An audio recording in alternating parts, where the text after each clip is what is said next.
বানিয়ে নিলাম কোরবানির গোশত দিয়ে কাবাব। আসেন পুরো রেসিপিটা প্রস্তুত প্রণীত দেখে নিই। কাবাবের গোশত সিদ্ধ করছি।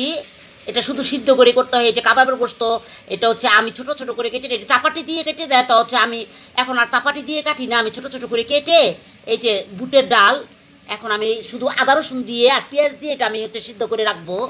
পরে এটা কাবাব বানিয়ে খাবো একদম সারা বছর যে কতদিন যায়। তো হচ্ছে এটা এখানে 2 কেজির মতো গোস্ত আছে, তো আমি আদা রসুন দিলাম, দিয়ে দিলাম পেঁয়াজ,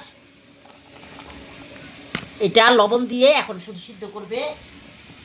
দিয়ে দিব লবণ, দিয়ে দিব জিরা, দিয়ে দিব গরম মশলা গুঁড়া, অল্প একটু লবণ দিলাম।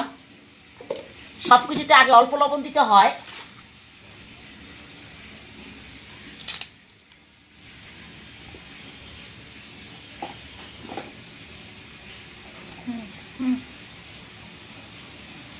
দিয়ে দিচ্ছি মরিচ, হালকা একটু মরিচ দিচ্ছি, কারণ কাবাবের সময় তো কাঁচা মরিচ দিবেই।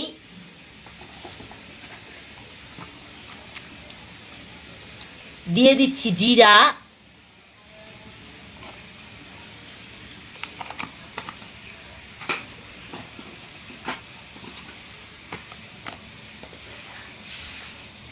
দিয়ে দিচ্ছি গরম মশলা। গরম মশলা ফাঁকি, এগুলি আমি তেলে একবারে ফাঁকি করে, তেলে না, এটা হচ্ছে আমি চুলার নিচে গরম করে তারপরে ব্লেন্ড করে নিয়েছি। তো এটার মধ্যে আর তেল দিতে হবে না, এটা শুধু হাতে এমনি প্রেশার কুকারে দিয়ে তারপরে এটা হচ্ছে আমি সব কিছু আজকে প্রেশার কুকারে রান্না করছি, কারণ আমি সব কিছুই প্রেশার কুকারে রান্না করি।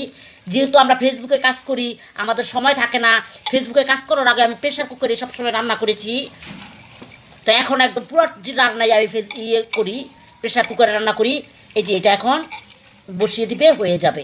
একদম পানিটা শুকানো হবে, বা পানি একটু থাকলে সেটা দিয়ে ব্লেন্ড করবে, এটা হচ্ছে পরে দিয়ে দিয়ে রান্না কাবাব বানিয়ে খাবে।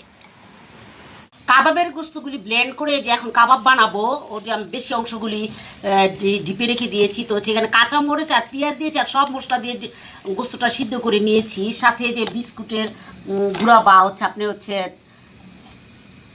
ব্রেড গ্রামস আপনি দিতে পারেন, তো আমি বিস্কুটের গুঁড়া নিয়েছি, এটা আমার ঘরে ছিল। আর হচ্ছে ডিম একটা ব্লেন্ড করে নিয়েছি। এখন এটার মধ্যে সবচেয়ে মেন উপকরণ হচ্ছে পুদিনা পাতা। আমার গাছে একটা পুদিনা পাতা নেই, আমি সবসময় গাছের পুদিনা পাতা খাই, কিন্তু বাজারেও পাওয়া যায় নাই। তো হচ্ছে এইভাবে বানাতে হবে, আর কি করা। তো হচ্ছে এখন কাবাব বানিয়ে নিচ্ছে এক একটা করে। এই যে বানিয়ে নিচ্ছে কাবাব। কাবাব বানাতে তো আপনারা এখন কেউ কিছু না পারে না, সবাই সব কিছু পারে। তো হচ্ছে আমি এই ভিডিওটা 3 মিনিটের ভিডিও করতে হবে, এই জন্য আমি এটা করা। তো হচ্ছে এই দিচ্ছি, ব্রেড গ্রামে গড়িয়ে নেওয়া হচ্ছে। তো এরপরে ভেজে নিব, এইভাবে সবগুলি করে নিব। এই যে হচ্ছে বানানো, সবগুলি বানানো হয়ে গেছে, এখন এটা ভেজে নিব। তো আমরা চুলায় চলে যাচ্ছি।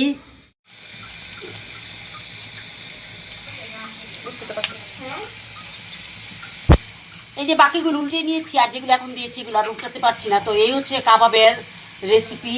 এভাবে আপনারা সবাই বানাতে জানেন, তারপরেও আমি রেসিপিটা শেয়ার করলাম। ভালো থাকবেন, সুস্থ থাকবেন।